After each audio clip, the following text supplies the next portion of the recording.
আসসালামু আলাইকুম রহমতুল্লাহি ওয়া বারাকাতুহু। আলহামদুলিল্লাহ ওয়াসসালাতু ওয়াসসালামু আলা রাসূলিল্লাহি ওয়া বা'দ। সুপ্রিয় দর্শক, দেশের বাইরে পৃথিবীর যে প্রান্ত থেকে এই মাহে রমাদানের এই বরকতময় সময়ে এখন টেলিভিশনের পর্দায় আমাকে দেখছেন, আপনাদের সকলকে জানাচ্ছি আন্তরিক মোবারকবাদ। আহলান সাহলান, মোবারকুম মাহে রমাদান। রমাদানের ইফতারের পূর্বে প্রিয় নবী সাল্লাল্লাহু আলাইহি ওয়াসাল্লামের জীবনের উপর আমাদের এই বিশেষ আয়োজন। নবী আদর্শ জানার জন্য HM স্টিল নিবেদিত কেমন ছিলেন প্রিয় রাসূল সাল্লাল্লাহু আলাইহি ওয়াসাল্লাম, powered by Islami bank Bangladesh PLC। আমাদের সহ পৃষ্ঠপোষকতায় রয়েছে ইনফিনিটি মেগামল। দর্শক, রাসূল সাল্লাল্লাহু আলাইহি ওয়াসাল্লামকে আমরা ভালোবাসি যতই বলি, রাসূল সাল্লাল্লাহু আলাইহি ওয়াসাল্লামকে ভালোবাসার দাবি আদায় হবে না যতক্ষণ না আমরা দুনিয়ার সকল কিছুর চাইতেও আমার প্রিয় রাসূল সাল্লাল্লাহু আলাইহি ওয়াসাল্লামকে প্রাধান্য দিতে না পারব। ভালোবাসার দাবি পূরণই হয় তাকে অনুসরণ করা।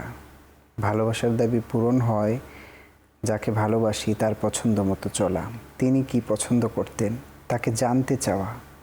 রাসূল সাল্লাল্লাহু আলাইহি ওয়াসাল্লামকে আমরা ভালোবাসি মৌখিকভাবে, আদর্শিকভাবে নিজের জীবনের সাথে প্রতিটি ক্ষেত্রে প্রিয় নবী সাল্লাল্লাহু আলাইহি ওয়াসাল্লাম যা করতেন, যা পড়তেন, যেভাবে চলতেন সেটার বাইরেও লাইফ লিড তিনি কিভাবে করতেন, তার আচার আচরণ, তার লেনদেন, দুনিয়ার প্রতি তার দৃষ্টিভঙ্গি, সব কিছুকে মিলিয়ে রাসূল সাল্লাল্লাহু আলাইহি ওয়াসাল্লামকে অনুসরণ করতে পারলেই আমরা মূলত সত্যিকার অর্থে তার উম্মত হিসেবে নিজেদের দাবি করতে পারবো। আমরা যে কিয়ামত পরকালে হাসর দিবসের বিশ্বাস করি, যেই দিন হাউজে কাউসারের মালিক থাকবেন তিনি, আমরা পিপাসার্ত থাকব। আমরা যদি তাকে সত্যিকার অর্থে অনুসরণ না করে সেদিন তার কাছে হাউজে কাউসারে পানি পান করতে যাই, আমরা কিন্তু পানি পান করতে পারবো না, এটিই তিনি ঘোষণা দিয়ে গিয়েছেন। আসুন, প্রিয় নবী সাল্লাল্লাহু আলাইহি ওয়াসাল্লামের এই আয়োজনে আমরা আজকে আলোচনা শুনব প্রিয় নবী সাল্লাল্লাহু আলাইহি ওয়াসাল্লাম দুনিয়ার প্রতি কীরকম দৃষ্টিভঙ্গি রাখতেন। রয়েছেন আমাদের স্টুডিওতে তরুণ প্রজন্মের প্রিয় একজন স্কলার মুহতারাম আব্দুল্লাহ বিন আব্দুর রাজ্জাক ভাই। আসসালামু আলাইকুম রহমতুল্লাহ। ওয়ালাইকুম আসসালাম রহমতুল্লাহ। মুহতারাম, দুনিয়ার প্রতি প্রিয় নবী সাল্লাল্লাহু আলাইহি ওয়াসাল্লামের দৃষ্টিভঙ্গি কেমন ছিল? রাসূলুল্লাহ সাল্লাল্লাহু আলাইহি ওয়াসাল্লাম নিজে বিবাহ করেছেন, তার সন্তান সন্ততি ছিল, স্বাভাবিক মানুষের মতো জীবনযাপন করতেন এবং তার সাহাবীদের মধ্যে কোটি থেকে কোটিপতি সাহাবীরাও ছিল। আব্দুর রহমান বিন আউফের মতো, জুবাইর বিন আওয়ামের মতো কোটিপতি সাহাবীরা তার সাহাবীর মধ্যে ছিল।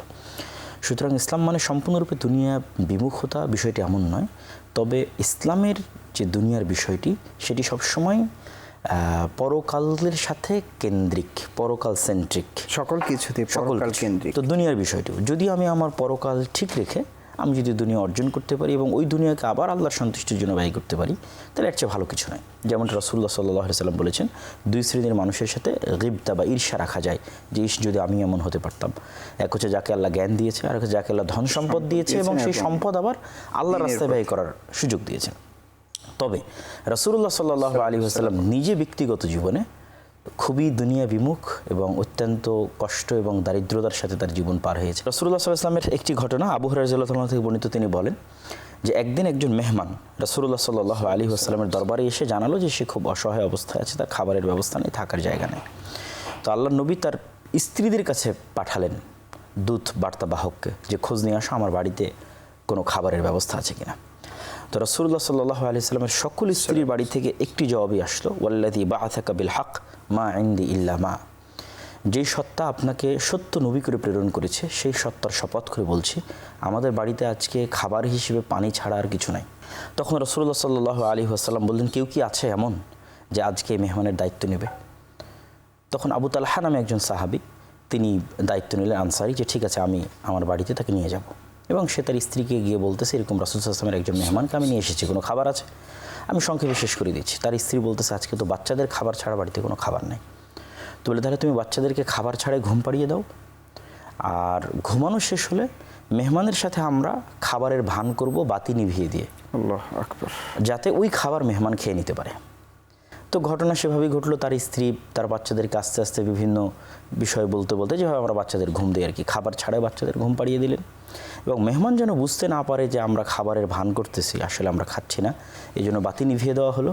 এবং বাচ্চাদের জন্য রাখা ওই অল্প সংখ্যক খাবার সেই মেহমানকে খাওয়ানো হলো। পরের দিন রাসূলুল্লাহ সাল্লাল্লাহু আলাইহি ওয়াসাল্লাম বলছেন যে আবু তালহা, তোমার কাজ দেখে আল্লাহ সন্তুষ্ট হয়েছে, খবর আল্লাহর নবীর কাছে পৌঁছে গিয়েছেন। জি, সুবহান। তো এই পুরো ঘটনাটার মধ্যে কিন্তু সাহাবীদের দুনিয়া বিমুখতা, আল্লাহর নবীর দুনিয়া বিমুখতা এবং নিজের উপর অন্যকে প্রাধান্য দেওয়ার যে প্রবণতা সেটি ফুটে উঠেছে। এবং আমি সুযোগ পেলে আরও একটি ঘটনা বলবেন। জি অবশ্যই মোহতারাম, তবে আমরা একটু বিরতি থেকে ফিরে তারপরে মনে হয় আলোচনাটাতে গেলে ভালো হবে। সবাই হলো ছোট্ট বিরতির দর্শক, আমাদের সাথেই থাকুন। দরুদ ও সালামের সাথে চমৎকার আলোচনা বিরতি থেকে ফিরে এসে ইনশাআল্লাহ পাবেন। আল্লাহুম্মা সাল্লি ওয়া সাল্লিম ওয়া বারিক আলাইহি।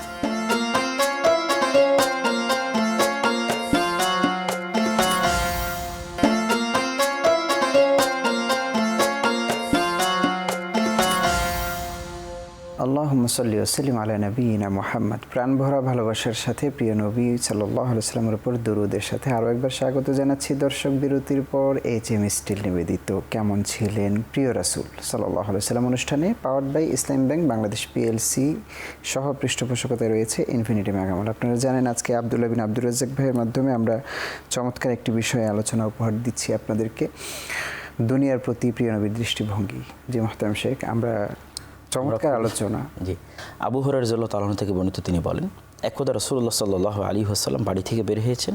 তার বাড়িতে খাদ্যদ্রব্যের ব্যবস্থা নাই, তিনি খাদ্যদ্রব্য খোঁজার জন্য বাড়ি থেকে বের হয়েছেন, অথচ তিনি বিশ্বনবী এবং সর্বশ্রেষ্ঠ মানুষ। তো ভর দুপুরে যখন বের হয়েছেন, রাস্তায় তার সাথে আবু বকর রাদিয়াল্লাহু তাআলার সাথে সাক্ষাৎ। আবু বকর রাদিয়াল্লাহু তাআলা আল্লাহর নবীকে জিজ্ঞেস করছে, আপনি কী জন্য বের হয়েছেন? তা আল্লাহ নবী বলে, আমি বাড়িতে খাবার নাই, খাবার খোঁজার জন্য বের হয়েছি, কোথাও পাওয়া যায় কিনা খাবার। তো তুমি কেন বের হয়েছো আবু বকর? তো আল্লাহ নবী, আপনাকে যেই বিষয়ে বাড়ি থেকে বের করেছে আমাকে একই সেম বিষয়ে বাড়ি থেকে বের করেছে। তাহলে পৃথিবীর নবীদের পরে সর্বশ্রেষ্ঠ মানুষ আবু বকর রাদিয়াল্লাহু তাআলা, তার বাড়িতেও খাবারের ব্যবস্থা নেই। কিছু দূর চলার পর ওমর রাদিয়াল্লাহু তাআলার সাথে সাক্ষাৎ, তিনিও আসলে সেম কারণে তার বাড়ি থেকে বের হয়েছে। তথা পৃথিবীর শ্রেষ্ঠতম তিনজন মানুষ একই সাথে বের হয়েছেন, কিন্তু তাদের বাড়িতে খাবার নাই। একজন আনসারীর বাড়িতে গিয়ে তারা উঠলেন। সেই আনসারী রাসূলুল্লাহ সাল্লাল্লাহু আলাইহি ওয়াসাল্লামকে দেখে যার পর নাই খুশি হলেন। তিনি তার খেজুরের যে থোকা ছিল গাছের, সে পুরো খেজুরের থোকা পেড়ে আল্লাহ নবীর সামনে রাখলেন যে আল্লাহ নবী, আপনি এখান থেকে কাঁচা পাকা যে খেজুর আপনার ভালো লাগে আপনি সেটি গ্রহণ করেন। এবং সে তাড়াহুড়ো করে ছুরিতে ধার দিয়ে ছাগল জবাই করার জন্য চলে গেল। তো রাসূল সাল্লাল্লাহু আলাইহি ওয়াসাল্লাম তার বাড়িতে এসেছে, এই খুশিতে সে ছাগল জবাই দেওয়ার জন্য চলে গেল। ছাগল জবাই করা হলো, দুধ পানের ব্যবস্থা হলো, খেজুর খাওয়ার ব্যবস্থা হলো। সকল কিছু শেষ করার পর রাসূলুল্লাহ সাল্লাল্লাহু আলাইহি ওয়াসাল্লাম যে বাক্যটা বলতেছে, এই বাক্যটা হচ্ছে আমাদের জন্য সবচেয়ে বেশি শিক্ষা। তিনি আবু বকর এবং ওমর রাদিয়াল্লাহু তাআলাকে লক্ষ্য করে বলতেছেন, আখরাজাকুম মিন বুয়ুতিকুম আল-জুর। আজকে তোমরা নিজ নিজ বাড়ি থেকে বের হয়েছিলে ক্ষুধার্ত অবস্থায়, আর আল্লাহ সুবহানাহু ওয়া তাআলা তোমাদেরকে তোমাদের বাড়িতে ফেরত নিয়ে যাচ্ছে পেট পরিপূর্ণ অবস্থায়। সুম্মা লা তুসআলুন্না ইয়াওমাইযিন আনিন নাঈম। কিয়ামতের মাঠে এই নিয়ামত সম্পর্কে তোমাদের জিজ্ঞাসা করা হবে। আজকের একবিংশ শতাব্দীতে এসে আজকের সুযোগ, ইসলাম আসলে মূল স্পিরিটটা তাহলে কোথায়? আমরা কি দুনিয়া বিমুখ হয়ে যাব একেবারে? আর ওনাদের দুনিয়া বিমুখতার পিছনে মূলত কারণটা কি ছিল? আমরা এর মধ্যস্থতা কিভাবে করব? আল্লাহ সুবহানাহু ওয়া তাআলা পবিত্র কোরআন মাজিদে বলেন, ফাইদা কুদিয়াতিস সালাত ফান্তাশিরু ফিল আরদ ওয়াবতাগু মিন ফাজলিল্লাহ। সালাত যখন শেষ হয়ে যায় তখন ঘরে বসে অলসতায় কাটিয়ে দিবে, এটি হবে না। জমিনে বেরিয়ে পড়ো, জমিনের প্রত্যেক ইঞ্চি জায়গায় আল্লাহর নিয়ামত আছে, তথা রিজিকের অনুসন্ধান করো, ওটা আল্লাহর নিয়ামত। আল্লাহর নবীর এই দুনিয়া বিমুখতার এই কষ্টগুলো থেকে আমরা কি শিক্ষা নিতে পারি? যখন আমাদের লাইফে উত্থান পতনটা আসবে, তখন যেন আমরা সেখান থেকে ধৈর্য ধারণ করতে পারি এবং আমরা যেন কখনোই দুনিয়া অর্জনের জন্য হারাম কোনো পন্থা অবলম্বন না করি, যাতে আমার পরকাল নষ্ট হয়ে যায়। অনেক শুকরিয়া শেখ, আজকে একেবারে শেষ পর্যায়ে বিদায় নিয়ে নিচ্ছি। শুকরান জাযাকাল্লাহ চমৎকার আলোচনা উপহার দেওয়ার জন্য। দর্শক, রাসূল সাল্লাল্লাহু আলাইহি ওয়াসাল্লাম একদিন শুয়ে আছেন, খেজুরের দড়ি দিয়ে, খেজুর গাছের এক ধরনের রশি ছিল, সেটা দিয়ে বোনানো একটি খাটিয়া ছিল। হযরত ওমর আসলেন, দেখলেন রাসূল সাল্লাল্লাহু আলাইহি ওয়াসাল্লাম তোশকবিহীন ওই দড়িতে বোনানো খাটিয়াতে শোয়া। রাসূল সাল্লাল্লাহু পিঠে দাগ বসে গিয়েছে দড়ির। হযরত ওমর বাচ্চা ছেলেদের মতো কেঁদে ফেললেন এবং বললেন, ইয়া রাসূলুল্লাহ, এই পৃথিবীতে কাফির মুশরিকরা কত আরাম করছে, আপনি একটি অনুমতি দিন, আপনার জন্য একটি তোশক বানিয়ে নিই, আপনার একটু আরামের প্রয়োজন আছে। দর্শক, রাসূল সাল্লাল্লাহু আলাইহি ওয়াসাল্লাম তখন শুধু নবী এমন না, মদিনায় তিনি তখন রাষ্ট্রপ্রধান। রাসূল সাল্লাল্লাহু আলাইহি ওয়াসাল্লাম বললেন, ওমর, আমি যদি চাই উহুদের পাহাড়টা আমার জন্য স্বর্ণে পরিণত হয়ে যাবে, কিন্তু আমি তো দুনিয়াতে আরাম করার জন্য আসিনি। ওদের আছে দুনিয়া, আমাদের আছে আখিরাত। আজকের আলোচনার মূল কথাই হচ্ছে এটি, আমাদের জন্য আখিরাত আছে। দুনিয়া যে অবস্থাতেই আমরা থাকি না কেন দর্শক, আমরা আল্লাহর শুকরিয়া আদায় করব, ধৈর্য ধরব এবং দুনিয়াতে হালালভাবে রিজিকের জন্য চেষ্টা চালিয়ে যাব। আল্লাহ তাআলা আমাদেরকে তৌফিক দান করুন। আসসালামু আলাইকুম ওয়া রাহমাতুল্লাহি ওয়া বারাকাতুহু।